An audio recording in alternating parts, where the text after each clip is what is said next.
如果给你一个做皇帝的机会，你会怎样使用权力？是像唐太宗李世民那样以英雄之姿背仁义之德救天可汗之位，还是做一个如同汉文帝宋仁宗的守成之君？在500多年前的明朝，明英宗朱祁镇也有着同样的问题。正统14年，秉承着一代明君的理想，他带领着号称50万的王者之师御驾亲征，大明帝国就此迎来了转向。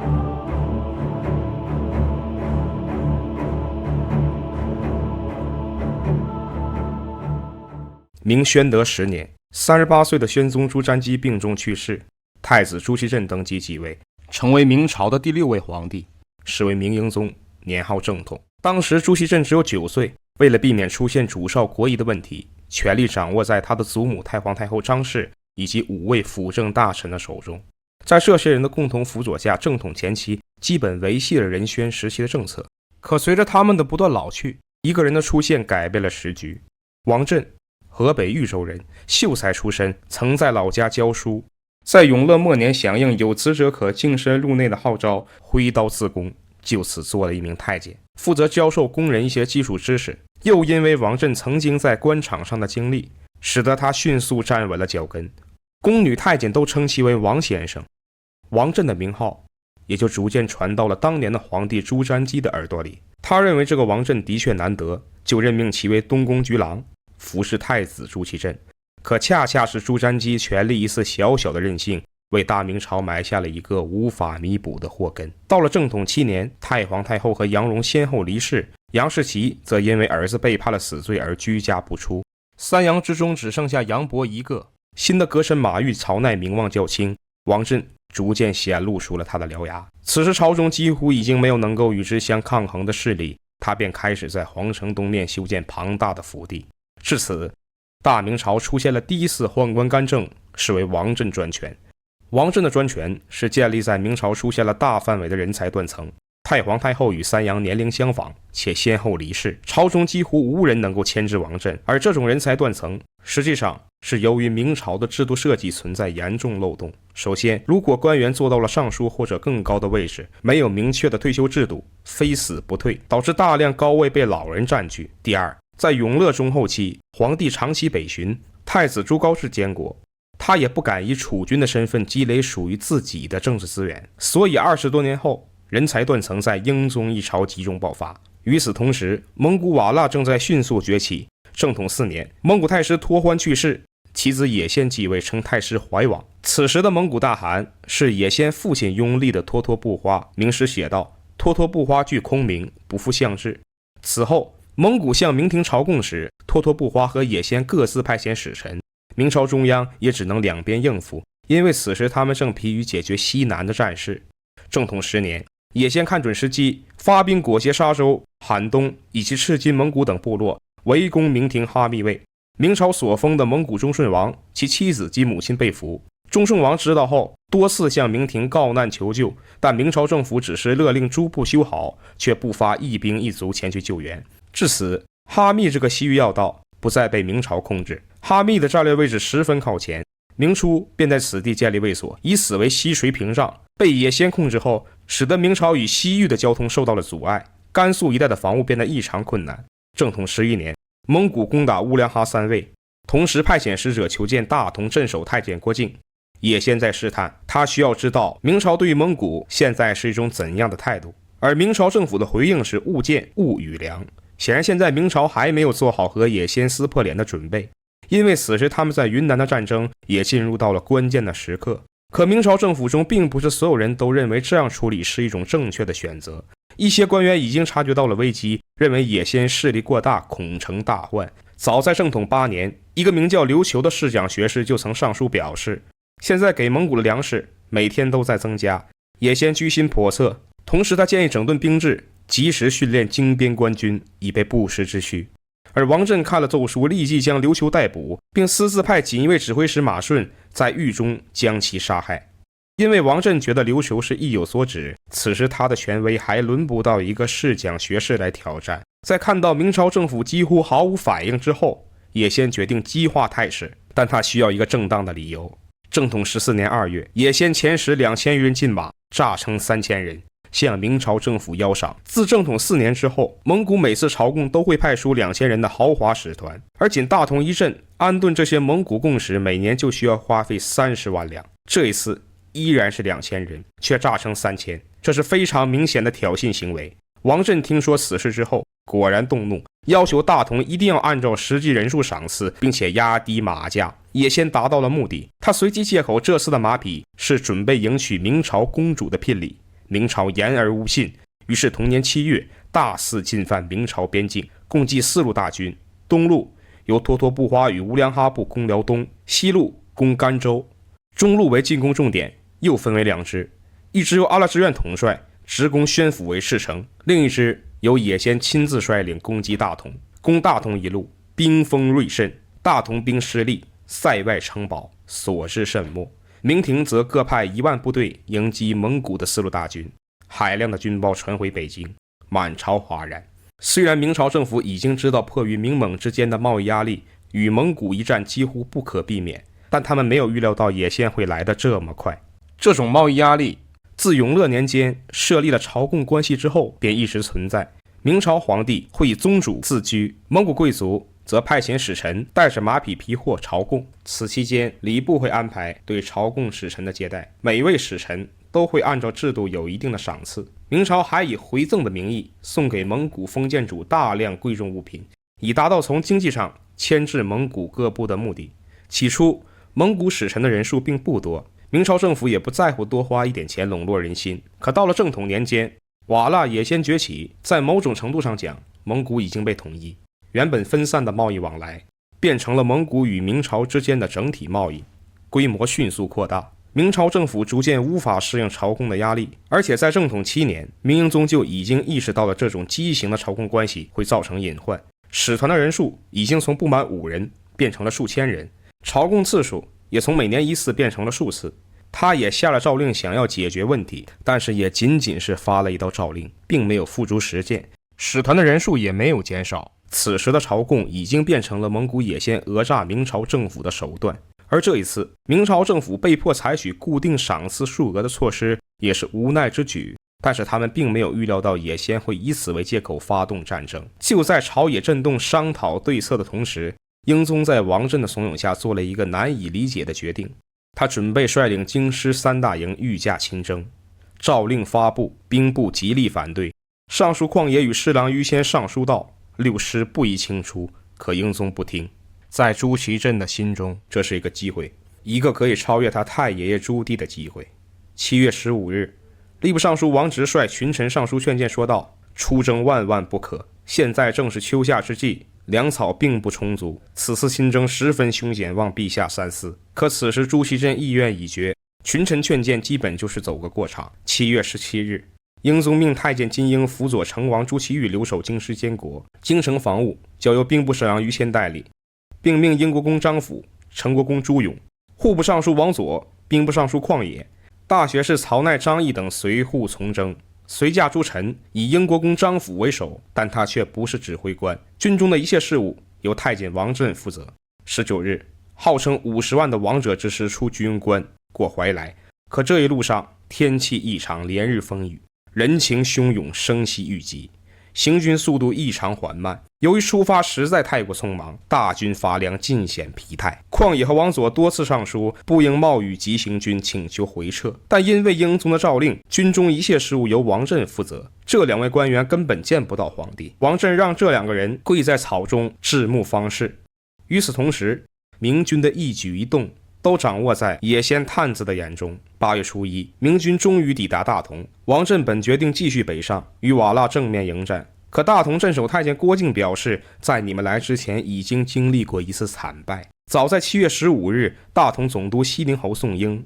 总兵武进侯朱冕及都督石亨就曾在洋河迎战野先率领的瓦剌军。由于受到郭靖的牵制，全军覆没，宋英和朱冕战死，石亨单骑奔回，郭靖服从中逃脱。王振终于害怕了，这次的出征是在他的坚持下完成的，一旦发生什么意外，他是不会有什么好下场的。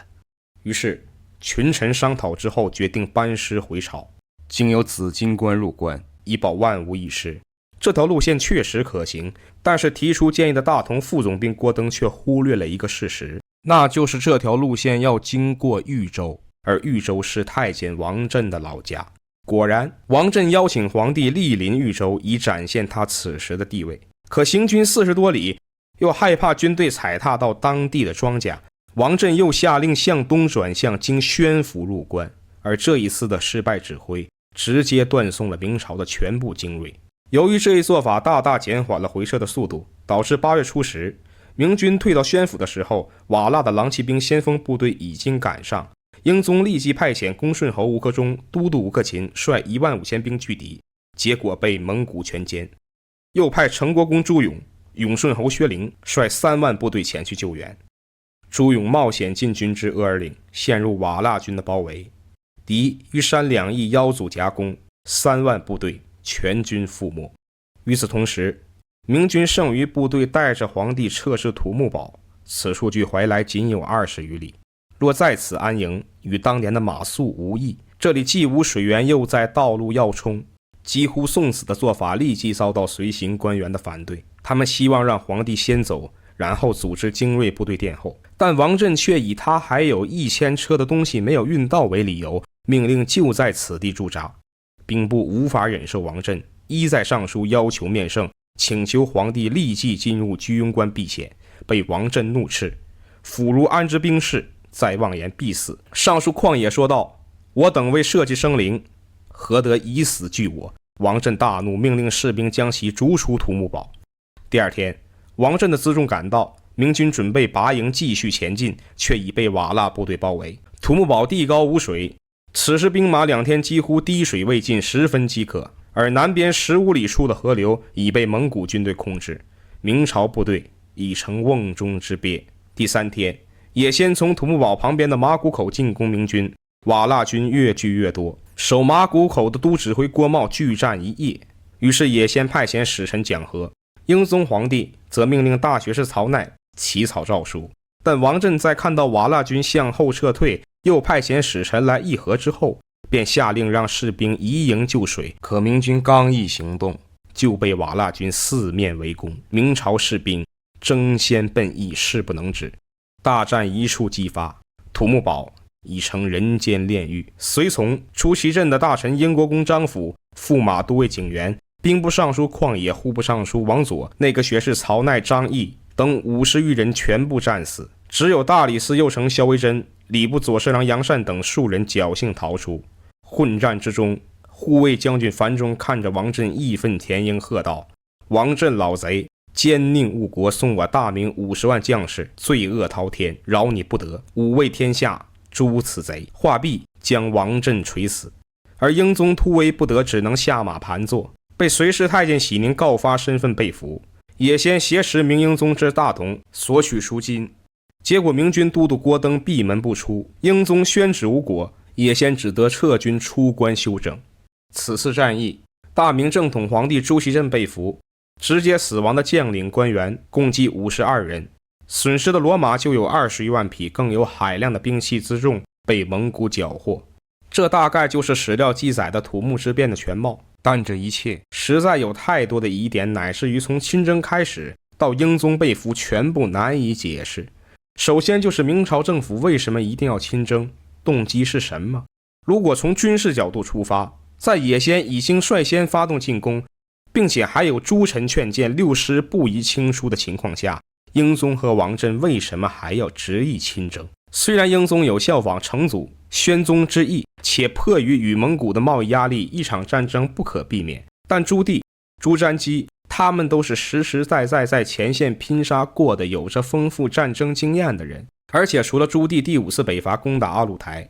几乎其余所有针对蒙古的战争都是出兵有因，既为了加强防务、安定边境。朱祁镇一个之前从未上过战场的人，且在蒙古野先大举犯边的情况下，为什么还要亲征？难道他真的单纯到可以被王振这样一个太监裹挟吗？还是为了所谓的扬我大明国威？这就引出了第二个问题，那就是英宗究竟和王振还有其他臣子们是什么关系？到底要不要把大部分的过错都归结到一个太监的身上？因为此时英宗已经在位14年，且通过《明实录》的记载，英宗的政务水平并不差，他不是一个傻子皇帝。在如此重要的军国大事上，为什么要对一个根本不懂军事的太监听之任之？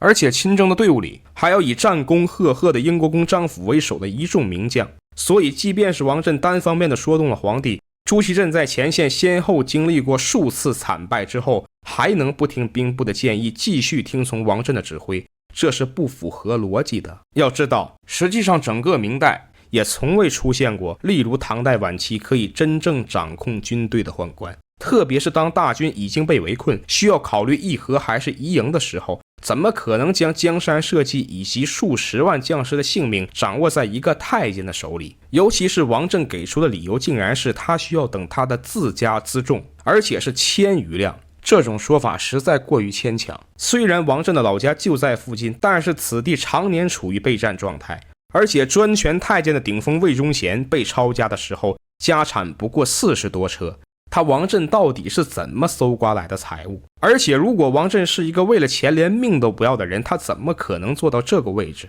所以朱祁镇和王振这对君臣到底知不知道他们能否应对野先？王振专权近10年，虽然他在军事上除了坚决发动了针对西南的陆川之战几乎毫无建树，但他们二人并不是对蒙古军队没有了解。正统3年、6年、9年，明朝政府就曾发动过3次小规模北伐。王振本身还是豫州人，那明朝政府究竟是膨胀到了何种地步，才决定要与几乎统一了蒙古的野先正面对决？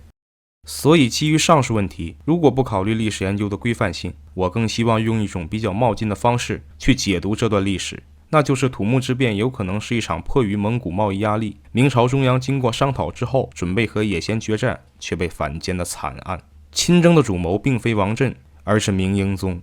一是王振并不具备可以裹挟皇帝的实力，因为明代宦官的权力基本都来自于军权的转移，王振能够掌权也是建立在当年朱祁镇年幼，再加上三阳老去之后人才断层。而此时明英宗已经在位14年，太子朱见深都2岁了，如此重要的军国大事不可能对王振听之任之，除非这一切就是英宗本人的想法。第二点，出兵之前只有6部反对，王振积极主张，而势力更大的五勋集团以及内阁却默不作声。那亲征是已经掌权的英宗做出的决定，就不失为一种合理的猜测。确定亲征之后，明英宗、王振、五勋集团以及内阁也制定了战略战术，那就是诱敌深入，并以绝对的兵力优势击败野先。这样就能解释为什么要行军改道，为什么要去豫州，目的就是让野先追上。吴克忠与朱勇的先后2支部队也不是殿后，而是与蒙古决战的主力军，同时他们2人应是领命对决，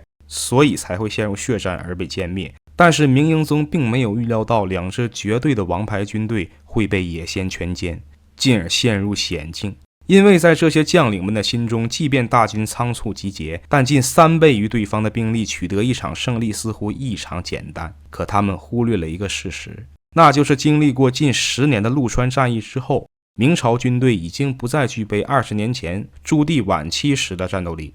同时自从王振掌权开始，在处理民族矛盾时经常采取妥协的绥靖政策，放弃了积极的遏制策略，既不救援哈密，也无视野先兼并乌良哈。在这种情况下，空前自大的明朝应对计划周密的蒙古野先失败乃至全军覆没就并不奇怪。同时在精锐部队失利后，明朝剩余部队在土木堡驻扎也是无奈之举，因为如果贸然撤入怀来，势头强盛的蒙古骑兵很有可能会乘胜追击，怀来也无法坚守，野先便有可能进一步图谋京师。但是英宗和王振并没有就地坚守死战的决心，也缺乏处理突发事件的能力，所以才会在野先假装议和后贸然移营葬送大军。但无论真相如何，历史已成定局。土木战败对当时明朝的影响非常剧烈。首先，最直接的影响就是明朝军队遭遇了前所未有的打击，明朝已经没有能力主动发动对外的大规模战争，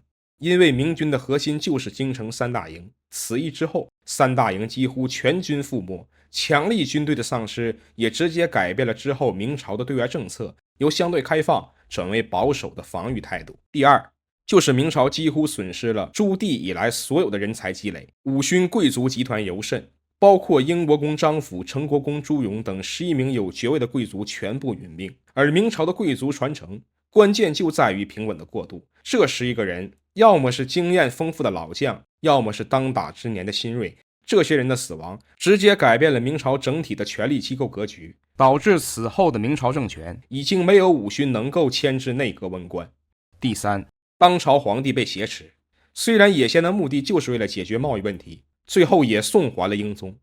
但在当时的情况，人心难测，明朝政府也不可能知道野先的真实意图，而且即便知道野先不会占领领土，在皇帝被俘的情况下，明廷也不会轻易下结论，将皇权处于未尽，因为一旦处理不好，很有可能会造成难以弥补的损失，甚至亡国。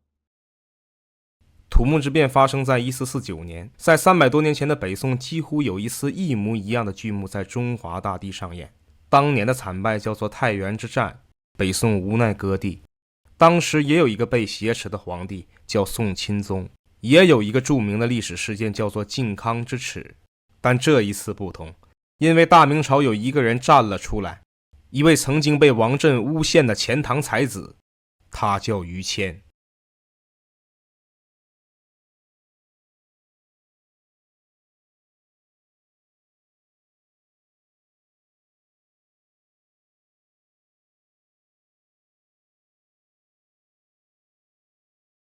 以上就是本期视频的全部内容了。如果您喜欢，可以点赞加关注，感谢各位观众的支持。